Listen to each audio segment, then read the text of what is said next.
Hello. That's good. Hello, hello. I like that introduction. It's starting to warm up on me now. You weren't sure about it before? No, I was, but it was the very first time we played it. It kept going.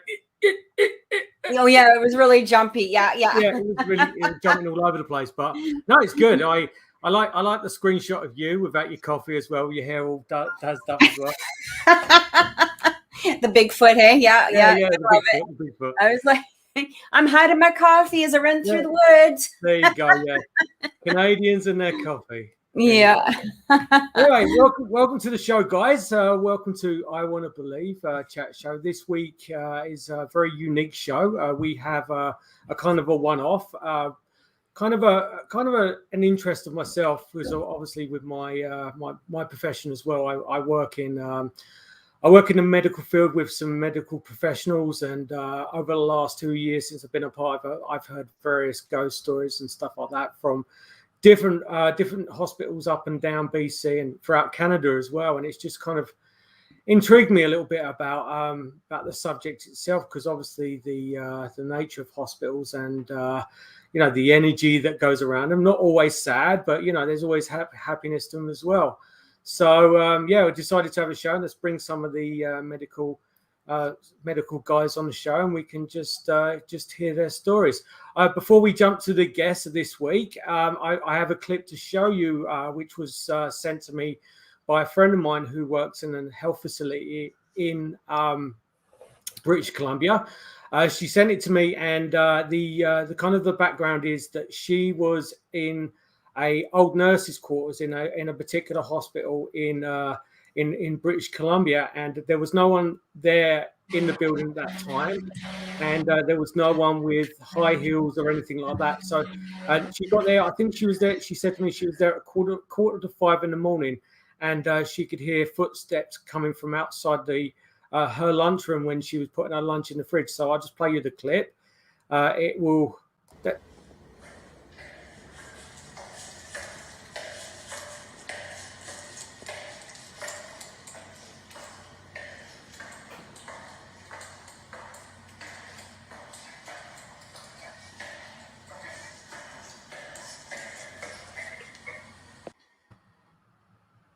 Wow.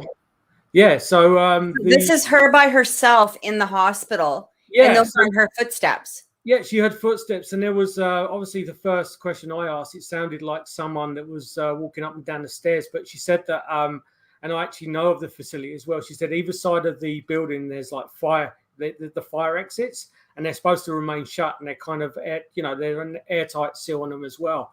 So there was no way that could have echoed through the building or anything like that. So yeah, she showed it to me, and her integrity and stuff like that, and she has lots of that, so it's definitely something of interest. I mean, she sent me a few other pictures of the place as well, and I can't unfortunately share it with the show because it shows particular specifics of the location of the facility, so we have to be kind of careful, and we also have to be careful with the guests as well this week. They're going to be sharing some information with you guys, but obviously because of the confidentiality of what they do in the field, they're not able to share locations and specific names and stuff like that. So let's bring the three ladies on the show. We have Roberta, we have Kenzie, and we have Stephanie. Hello. Hi guys. Hello. Hi. How are you guys? I'm well. How's everybody else? Fantastic. So let's start off with I guess start off with Stephanie. Stephanie, tell us a little bit about yourself. Whereabouts are you in the States? Right now I'm in Virginia. Retired from the Army and stayed here. Very historical part of Virginia where all the different wars happen. So it's really active around here. It's really cool, which makes the healthcare facility is a lot more active. So it's really, really interesting. Okay. So let's get to the nuts and bolts then. What kind of experiences you had? Well, my nursing career and my other things that I've done in healthcare have all been with psychiatric, pediatric, or with the aged, the elderly. The one experience of all of them that really, really sticks out is there was a psychiatric facility. I was working with the people who were allowed a little bit more leeway in their day-to-day activities. Well, the place that they lived in, it was actually a mansion that was built in the 1780s. And I was working a midnight shift all by myself, that we had med technicians going back and forth from facilities. So they're all by myself, and I'm just charting, doing notes. And out of the corner of my eye, I saw a woman in this big, beautiful dress. And I look, and she's coming down the stairwell. My first reaction was to bolt out of the facility, which is exactly what I did. So I called on walkie-talkie for somebody to come with me. When we went back in, of course, there was nothing there. And I was like, okay, I'm losing my mind. So she went back to the other building. And throughout the entire night, there was full body apparitions, mists, all centered around that stairway. I saw children-sized apparitions, adult-sized, and it was all like people in period dress from that late 1700s, early 1800s. So yeah, that was my first experience. Wow. And this went on kind of like the whole night? Yeah, it was I had worked there for years. Nothing ever happened. And do you think there was a reason why, or is it just started manifesting? I think I have a crazy background in my family, and we've had all kinds of experiences amongst myself and my siblings and parents. And I've always kind of suppressed that. Like, I don't care what it is, just leave me alone. And I think being by myself that night kind of opened myself up, because it was a psychiatric facility. So you're opening yourself up to all those emotions, right? To your patients, and not just your patients, you're opening yourself up for other things. And at least that's my opinion. Right. And I think it just kind of caught me on a good night. Well, when you're there on your own anyway, you start noticing a lot more things around you as well. You get more sensitive to the environment as well. So, absolutely. All right. Was that your only experience, or do you have others? Goodness gracious. Let me go through my notes. Like, I had to write notes down just to kind of make sure I've got everything. I was working at a children's psychiatric facility in a completely different state than the previous facility. And it was all children from age 2 until maybe 20 years old. And we had a lot of suicides, unfortunately. And I was just taking a break. Again, it was another midnight shift. I'm a sucker for midnights. And taking a break, just walking around the buildings, just getting out of the building just to kind of take some deep breaths. And there was one unit in particular that we were not using at the time. And I caught a light come on, and I was like, that's odd. Nobody should be in there. And I saw a little girl who appeared to be about early adolescence, maybe 13, 14 years old. And she was quite a large little girl. She had just had her hand up against the glass, and the other one was just waving, just like a saying hello kind of wave, not a help me kind of wave.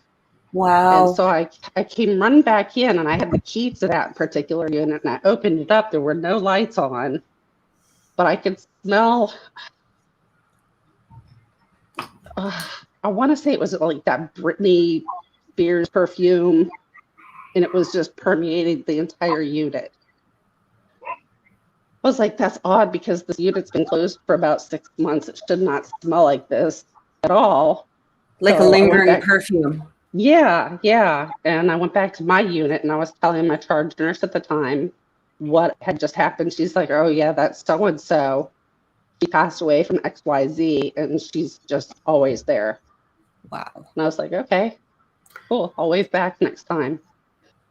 At least you know you weren't the only ones sensing it, hey? Yeah. That was a a load off my mind, I'd say. Yeah, right. Yeah, that's crazy. Holy cow. That's good. So what do you think triggered that? Do you think it was the like the trauma, the energy of the trauma, or I think that there was a lot of combinations in that. Just down the hill was an old plantation that housed a very, very well-off owner. He had slaves. Not only that, it was actually a Civil War site. So you have all that energy of the horrible things that happened to the slaves during that time period, plus the Right. Civil War trauma that happened. And then you've got the trauma of suicides and accidental deaths that did happen in our hospital. So I think it's just a combination of everything. I had heard that others had actually seen what appeared to be soldiers dressed up like the Civil War, like the rebels from the South and the others from the North. I had never witnessed that on my breaks or anything, but definitely seen some kids, which is sad. Are you an but, investigator too, Stephanie, as well, or just I'm an amateur investigator. I've been okay. investigating since I was probably 14. We Okay. had a group in school all growing up, and we would go on amateur hunts. Okay. We were like, okay, we've seen something. Can we prove it or disprove it? Right. Right. So it wasn't like a complete, I mean, of course it was a shock to you, but at least you kind of had a sense of what to do. Right. Yeah. That's good. Yeah. Have you had a lot of experience since then, or? Let's see. When I was in the Army and I was working as an X-ray technician, if we had unexplained deaths, we'd have to go down to the morgue and take X-rays to make sure there was nothing grossly out of the norm.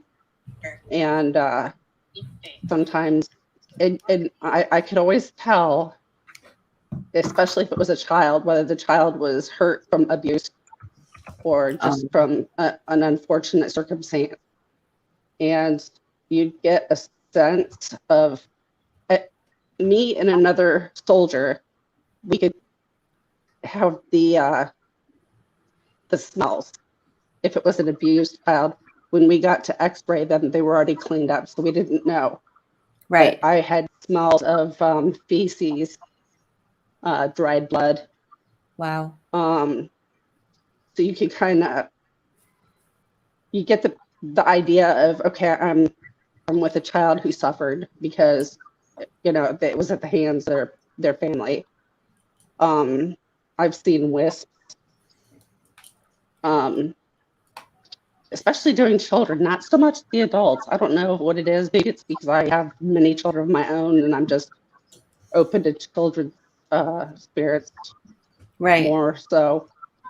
But there was that. Trying to think, at least in the healthcare facility. Oh, there's one interesting one. Was we sent a lady out to the emergency department, just deteriorating really quickly. And as the phone rang, the TV went on in her room. It was a private room. TV went on, phone rang. I picked it up and they said, "Oh, we're just giving you an update. So-and-so just died." I said, "Okay, thanks." Didn't think anything of it, but I went and looked at the TV. Right. Okay, turned it back off. I'm thinking maybe there's a short or, something explainable. And between myself and my nurse's aides, that TV came on probably 3 or 4 times more that night. It was like, do you chalk it up to her telling us goodbye? Or do you chalk it up to something electrical? And of course, I don't carry my investigation equipment with me to work. So it wasn't like I could look at the paranormal bag. So yeah, it was like we could go either way with it. I wrote up a maintenance report and said, "Hey," and they told me there was nothing wrong with it. So I used to work in a security firm years ago. I used to be the office manager, and so we hired security guards for the hospitals, especially the patients that couldn't be left alone. They had to have the security guard there. And that was the hardest place to get anybody to go to work. I can imagine. They were like, nope. They would go for maybe one night, and they'd come back in, and they would drop off their keys, and they're like, okay, we're done. No, see you later. No, we're done. And they would tell us these stories, of people that would just walk into bathrooms, and then the nurses would be like, oh, that's Henry. He's there every night. Just ignore him. And they're like, no, literally, like somebody went into the bathroom. No, it's okay. Just ignore it. And there would be nobody in the bathroom, and just crazy stuff all the time. Yeah. Thank you for your story, Stephanie. Thank you so much, Stephanie. It was wonderful to meet you. Okay, absolutely, same. Okay, moving over to Kenzie. Hi, Kenzie. Hello. How's it going? It's going. How are y'all? Oh, we're good. We're good. So, tell us a little bit about yourself. Okay, I'm a firefighter EMT.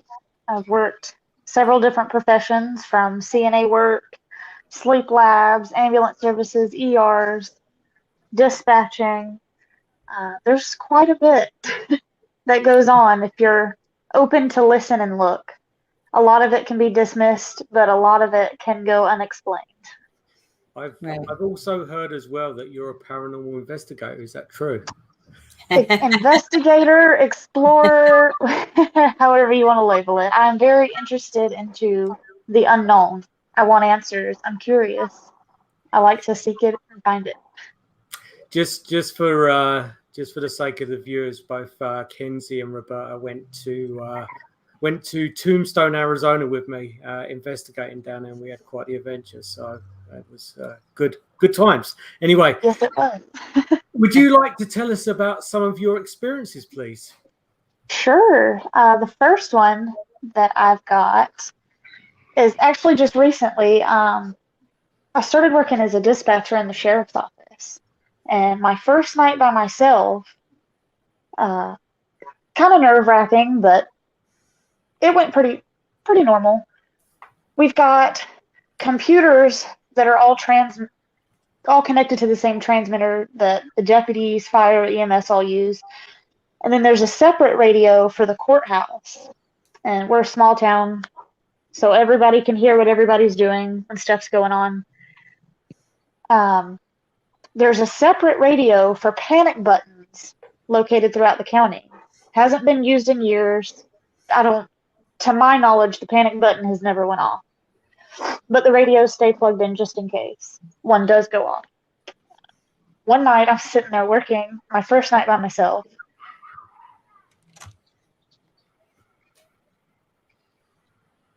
Oh, is she there? Have you dropped away, Kenzie? Can you hear me? Yeah, we can hear you now. It seemed like we kind of lost you for maybe a second, but okay.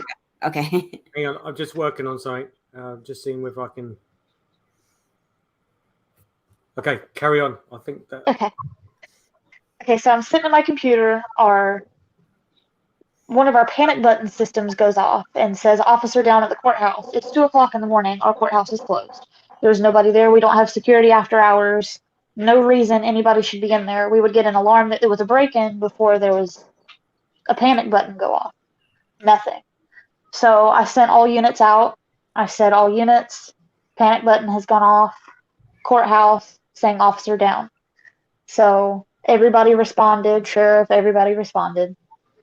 Get there, nothing. Everything's locked up. They still go in. Nothing's out of the normal. They checked everything. Again, small town. We're in a small courthouse. Checked everything. Everything's normal. So they lock back up. We dismiss it. A couple hours later, happens again. Again, not wanting to, I put it over the radio and said, "All units, alarm has gone off again, saying officer down." Wow. And it comes over the radio and says, "You have an officer down, officer down." Like it repeats itself. So it's creepy in that aspect, knowing that nothing's going on, but that's going off. Again, they responded. Everything was perfectly fine, normal.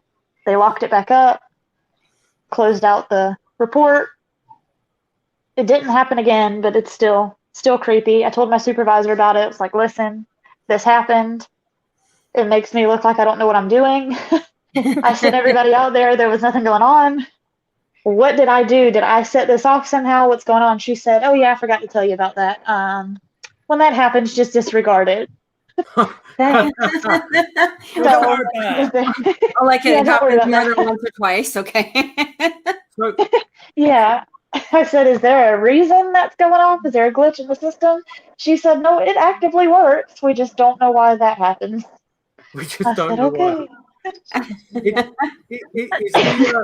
Is the system radio frequencies like walkie-talkies, that kind of thing, like two-way radio kind of setup? Yes, it's a two-way repeater, and Yeah. since we're a small town, everybody is on the same frequency. We do have a different channel that separates police from fire and EMS, but Yeah. fire and EMS are all on the same channel. And then there is a separate computer for the panic buttons and all that stuff. Crazy. Wow. Yeah, that one tripped me out, and that was just a couple months ago. So I would love the opportunity to get in there and investigate, but we are in a very political, small southern town. That kind of stuff is still taboo. Right. Okay. They'd be like, no, thanks. Yeah, they'd look at me like I have 3 heads. Yeah. Yeah, I know. I remember that. Years ago, I was working in a nursing home. We had this elderly lady that would breathe really heavy, and she would follow people up and down the hallway. She'd yell at them because she was hard of hearing. She would always agitate her roommate. You know, most nursing homes have 2 people to the rooms, if not more, in some cases. And she would always agitate her roommate, hollering at her, yelling at her. And her roommate was a real shy, timid, elderly lady. And one day she died, and her roommate, she forgot things frequently. Well, she didn't realize that this elderly lady had died. So that night, she slept really good. She talked about how she slept good the next morning, that her roommate wasn't loud last night. Then the next night, she starts screaming, "Get this lady out of my room!" Just hollering. So we all run down there thinking, oh my goodness, what's going on? And she said, she's standing at the foot of my bed growling at me. And we said, who? There's nobody standing here. What's going on? And she said, her, right there. And we said, well, describe what she looks like. She was describing her roommate. She said, she's standing right there. Make her leave. Oh, my goodness. So a couple of us turned around and said, now you need to get back to bed. You can't stand here and aggravate her. It mentally made her feel better until a couple hours later, she started screaming again, saying, she won't stop hollering at me. We thought, oh my goodness, make it stop. Oh my God. An old woman growling, that sounds a lot like my grandmother. Oh my gosh. And whenever the lights are off, and she would come down the hallway in her wheelchair, just growling. It was the creepiest. It was creepy while she was alive. I can only imagine what's happening now. It'll be even worse when she's dead. Can you imagine? Oh my God. Yeah. I think I would love the opportunity to investigate in an old nursing home. Just from the experiences that I've had there, the kind of energy it carries from what the family brings in to the traumas that some of these people hold on to. Whenever they forget everything else, they remember that. Kenzie, I have a question. The one that saw this lady, did she suffer from, maybe dementia or Alzheimer's? Yes. Or was she close to death? No, she wasn't close to death. She was fairly young in a sense. Right. She was only in her 70s.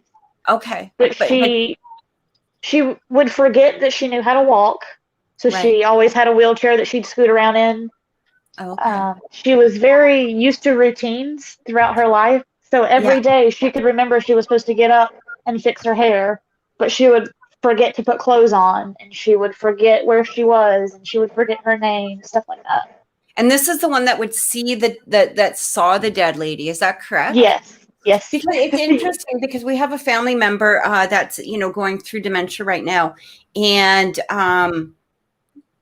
talks about seeing things all the time, like as if they're right there. And you kind of wonder, I wonder if they have that ability once they, I fully you know, think so, in my opinion, in my yeah, experience.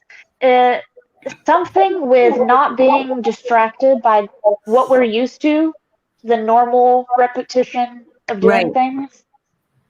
When that's not there, you can open your mind to a lot more. You're less distracted. It'd be like a kid, really, if you think Yeah. about it. A child seeing something, and they don't have the same perception that we do. They don't have all those filters and blockers and Yeah. people telling them no, that doesn't exist. They're just kind of going and doing them, I guess, in some degree. But I think so. I think that has a lot to do with it. I don't agree with a lot of the dismissing and telling them, "Oh, that's not there, you're crazy." right. I always played Mhm. into it. What if they are really seeing that and that's their reality, and now you're making them feel like what they feel like is their home is not a safe place? Exactly. I Exactly. always played into it, and I told her, "Okay, now you need to get back to bed. Don't be irritating your roommate over here." And that made her feel better. Yeah. It helps her, right? Yes, and watching others, it dismissing their feelings and what they feel is their reality always Mhm. makes it worse. Yeah. Yeah. Did you ever have any experiences when you were a paramedic? We did. We had one call that it stands out the most. We had a 911 call. Lady said, "My husband's in cardiac arrest. He just collapsed. I'm right here." Dispatch talked him through starting CPR. We get on scene. This lady meets us at the door. She said, "This is my husband. This is how old he is. This is just giving us all the information. This is what he's allergic to. This is his medicines. We want to go to this hospital." You know, Right. um, we load him up, and CPR has already been started. She did do that immediately, and we did get a pulse back. He did wind up dying later on, but in the meantime, we got his pulse back. We're working him on the way to the hospital. We were about 15 miles from the hospital. Dropped him off at the hospital. And as we're coming out, the family had followed us there. His other next of kin, there were grandkids that were probably in their 20s, 30s, and their parents, so his kids.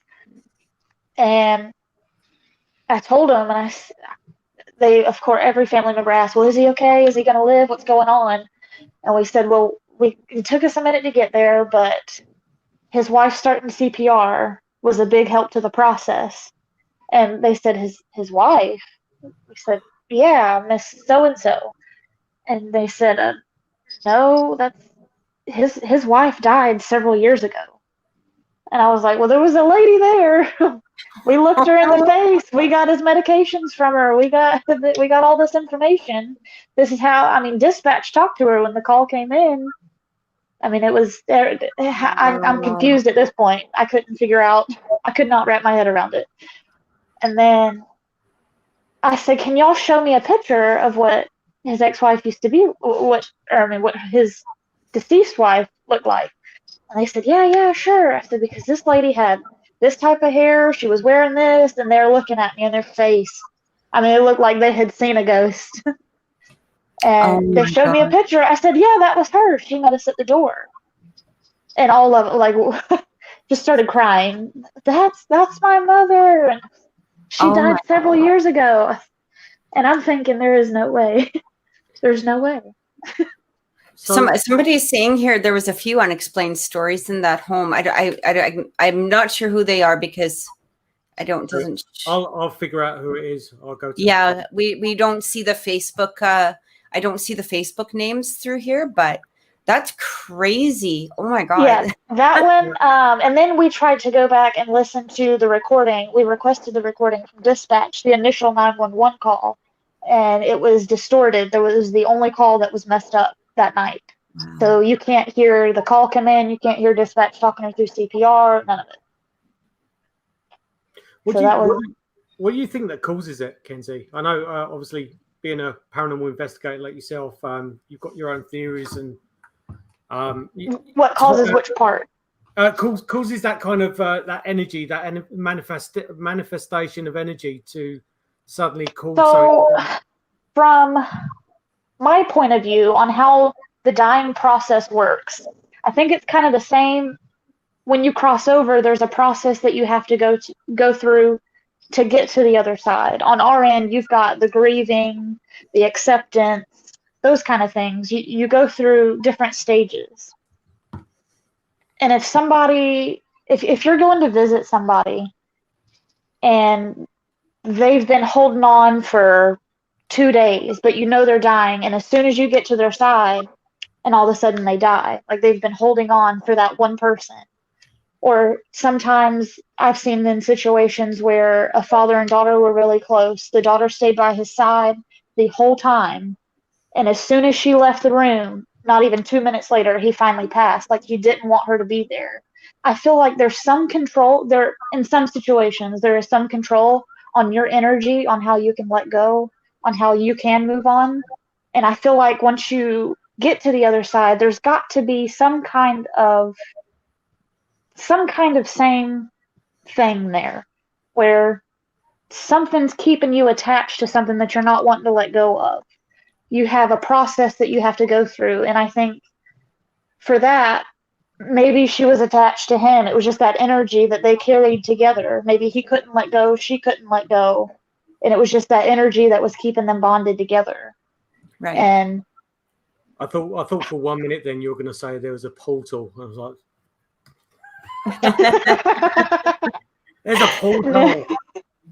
Do you remember her touching anything, or like, do you remember touching her, or? No, we never did. I say she handed us his medicines, but they were sitting down. She said, I got all his medicines together. They're right here. And they were sitting on the table beside him where he had fell out. And so they could have been there up. from him, as far as it could have been. Yeah, it very well could have been. Wow. But to get his allergies, we had his allergies correct. We got that from her. I'm baffled still to this day. It was pretty amazing.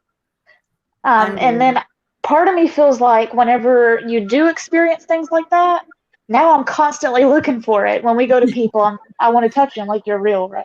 Can I just pet you? Can I just pet you a little bit, okay? Yeah. Can I poke you? Yeah.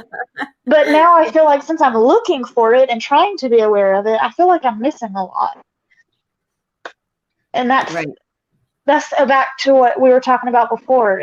There's so many distractions there. It's hard to tell sometimes. Well, I mean, from all the investigators we've talked to, it's almost like, and just with our own experiences, as soon as you're not paying attention or the camera's off, boom, that's where it comes in, right? So, yep. Yes. Yeah. And and I'm always trying to watch for it now. So maybe I just need to back off a little bit. There was another incident in the nursing home. We had a lady that we were taking care of. She lived in the very back of the hall. We'll call her Lady A. And then Lady B, laying next to her, she was super hard of hearing. You had to yell, get right down by her ear and yell to talk to her. She was blind, almost completely blind. You had to get right close to her face for her to even see an outline of you. Wow. And her Lady A, we knew she was about to die. The family had been in for a couple of days thinking, okay, it's going to be today. It's going to be today. She finally died in the middle of the night. So we go in. It was expected. She was probably in her 90s, I think. Early 90s or late 90s. I can't remember which. But we go in there. We give her final bath. We put clean clothes on her. We fix her hair, do her makeup, because the family's going to come in a few hours and say their goodbyes before the funeral home picks her up. And we're getting her ready, and I don't know how many of you deal with dead bodies, but a lot of times whenever you go to roll them, they expel a lot of air and like a final last breath kind of thing. Right. And she did that, and one of the nurses was not used to it. So it freaked her out to start with. She said, "Oh my God, she's still alive. Somebody start CPR." I said, "No." no, she is not still alive. That is, no. So we finished doing her care. I said, somebody needs to open the window. And she said, the nurse looked at me. She said, do what? I said, somebody needs to open the window before we leave. She said, why? You believe in that superstition? I said, yeah. I said, I've done this enough to believe it. Yeah. I said, I'm going to stick to it because it's never let me down. I said, the day that it lets me down, I'll stop doing it. Right. But just in case, let's go ahead and open the window. And she said, you can open it if you want to, but I'm not doing it because it's going to, she's in here, she's dead, I don't want to open the window, and then somebody walk by and see this, and okay, yeah, valid point, but still, we need to open a window. And so we wound up not opening the window. We covered her up, turned the light off, and pulled the door to. Then we get back to the nurse's station, we're calling the family, and then the call light down the hall, the buzzer starts going off for that room. So we go down there, assuming it's the roommate, Lady B. We walk in there, Lady B is asleep. Lady A, we pull the curtain, there's lights on the wall to let you know which bed pressed their call button. The light on Lady A's bed was lit up. So we thought, well, maybe the cords got mixed up. So we unplugged the cords and tried to plug them back into the correct slots there. I thought, okay, so we dismissed it, turned the buzzer off, walked out. We get back to the nurse's station about 2 to 3 minutes later, it does the same thing again. We thought, oh my goodness, there's got to be a glitch in this. What is going on? So we get down there, Lady B is still asleep. Lady A's light's going off. So now we're creeped out. I told the nurse, I said, see what you did? You didn't open that window, and she's trying to let you know something. I was just joking, but she said, yeah, whatever. So we still, at this point, the window's closed. Turn the light off, walk back out. We didn't even make it all the way up the hallway. Lady B is screaming, help me, somebody help me. We thought, what? And run, all of us run down there, and we get in there, and they said, somebody help this lady. So we kneeled down beside her. We said, what lady are you talking about? She said, my roommate. Somebody help her. She's hollering for help. Crazy. And I said, Miss So-and-so, I said, your roommate is not here any longer. She's not. She said, lady, I may be blind, but even I can see she's standing right there at the foot of the bed. Wow. And we all just stopped, stared at each other, mouths open, white as ghosts, thinking, oh my God, this is not happening. And I leaned back down. I said, ma'am, no, that's us standing at the foot of the bed. I said, there's 4 of us in here. It's us. She said, no, she's standing right there. And then called out her name. And she said, tell them what you told me. You need help. I thought, oh my gosh, what do we do? Crazy. So the nurse looked at me. She said, you can open that window now. I said, no, I'm going to leave it shut. You wanted it shut? We're going to leave it shut. Let's see where this goes. At this point, I was intrigued. I was a little scared, but I was intrigued. We still left the window closed. Crazy. So we go to walk out the room after reassuring Lady B that we have helped Lady A. We walk out the room, turn the light off, and then you hear a loud crash, glass breaking. Now, Lady B cannot get out of bed by herself, so we knew it wasn't her. Yeah. So we go back in there. The dresser in Lady A's room, or on her side of the room, had picture frames all over it. Every single picture frame was knocked off, busted. Every single one of them. And one of them was across the room. And I looked at the nurse. I said, so we're going to open the window now, right?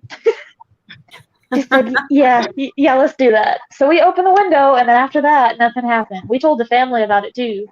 And they thought we were crazy.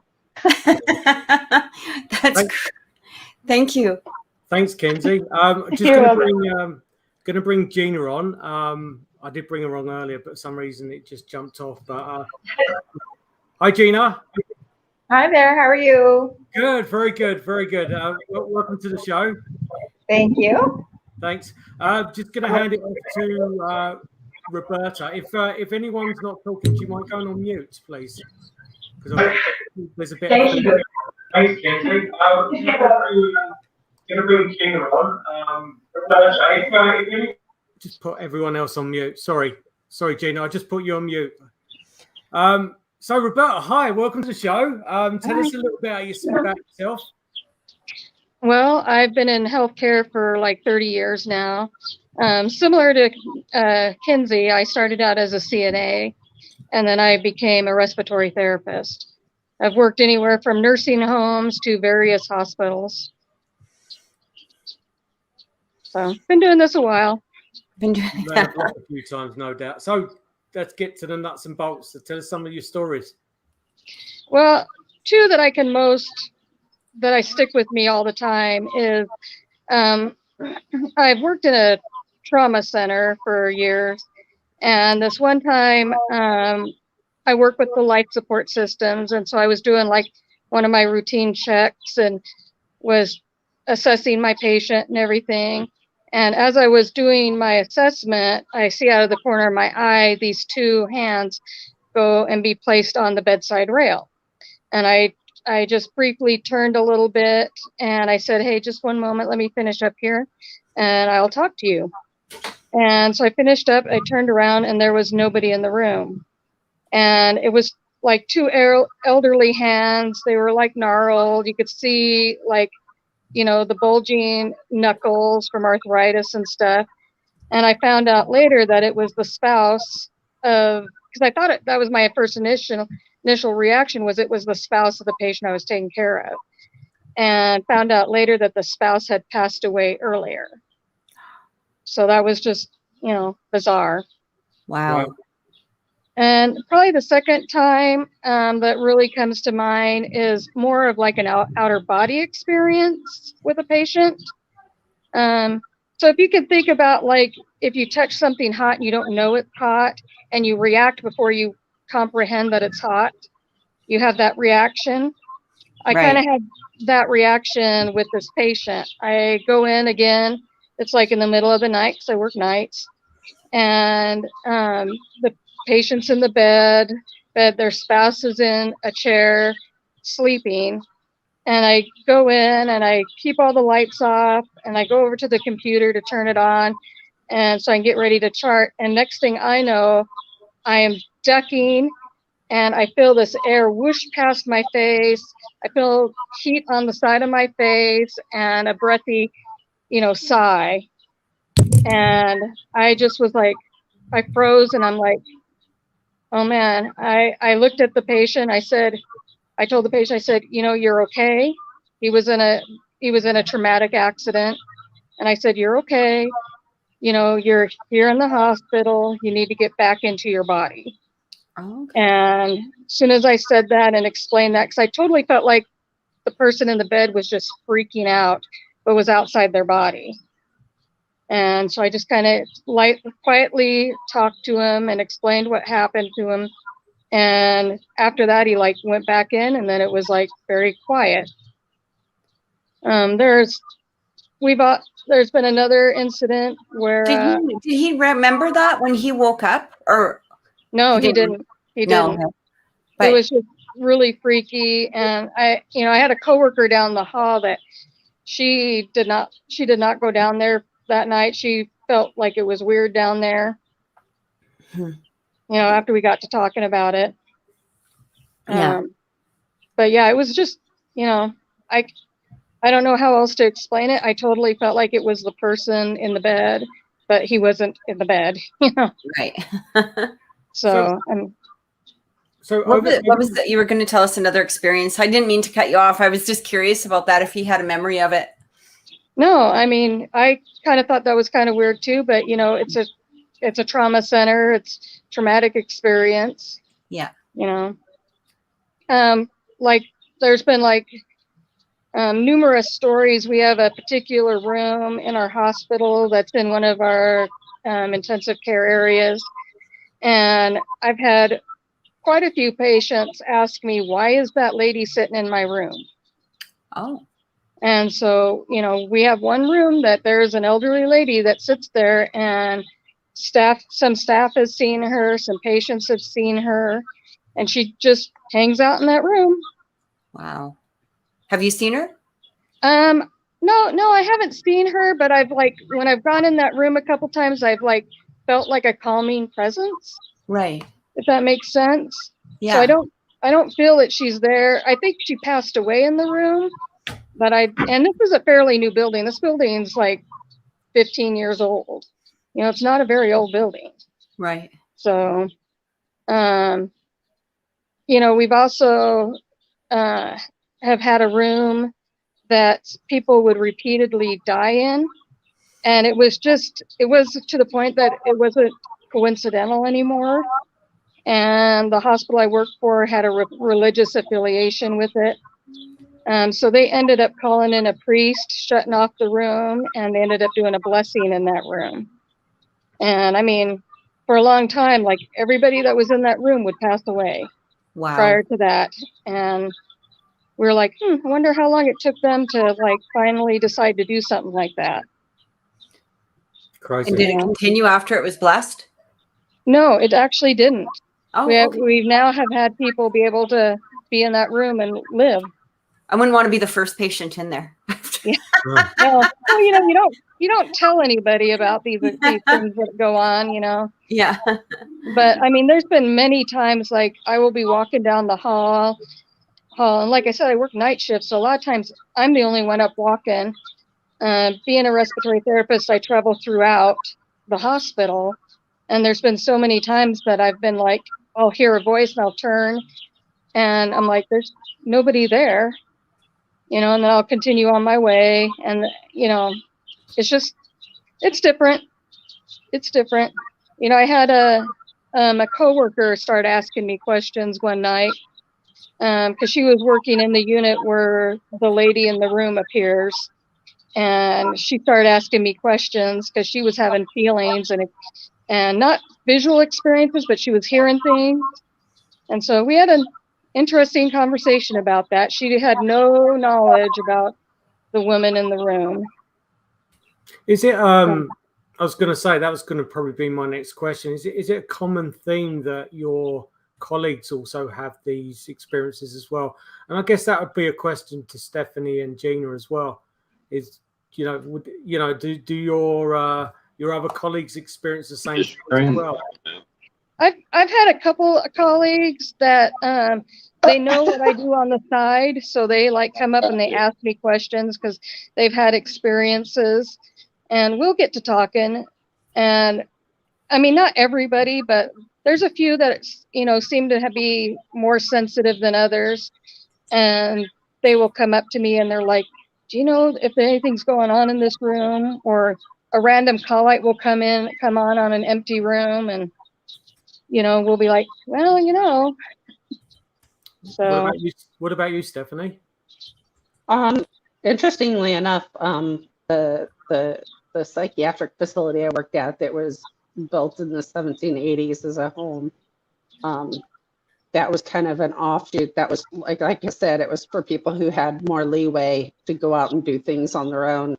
While my sister worked at the main building where it was people who were more confined. They needed to be confined and locked for their own safety.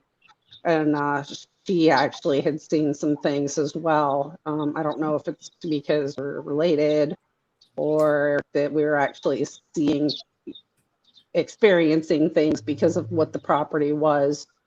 But yeah, my sister and I have seen a lot of stuff. And we worked on off days. So after several days of not seeing each other on the same shift, we'd be like, hey, guess what I saw? She'd be like, oh my God, I saw that too. Or I smelled the same thing too. yeah, it's not uncommon for us to have somebody on life support that we kind of know is clearly have expired, but we're keeping their body alive. And, you know, nursing and other people will be like, I feel so weird going in that room. And there are times that I have totally felt like they're standing there in the corner. I mean, we had somebody recently pass away, and I could almost hear this guy whispering in my ears, tell her I'm okay. It's okay to let me go. And, you know, you can't really do that when you're working, you know, and I always feel so bad when I have to keep my mouth shut. Crazy. Thanks, Roberta. Oh, hello, Gina. How are you? I think we're going to take everybody off of mute now. Sorry, guys. Hey, Gina, how's it going?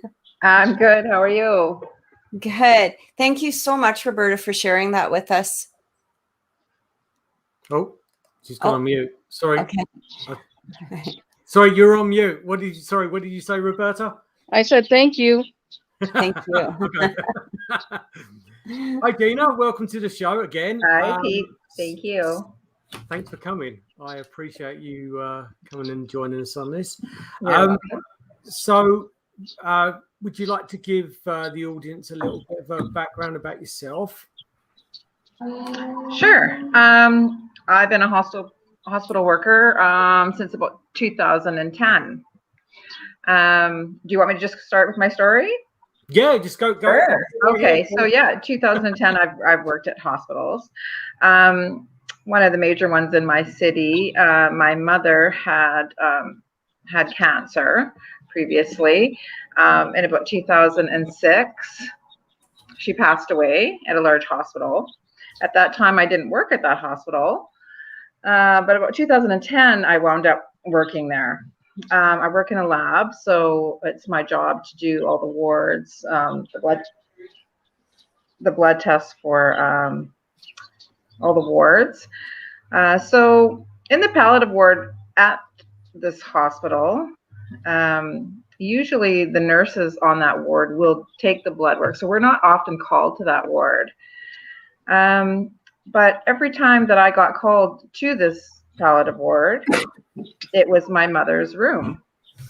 Oh. And it happened 3-4 times in a row.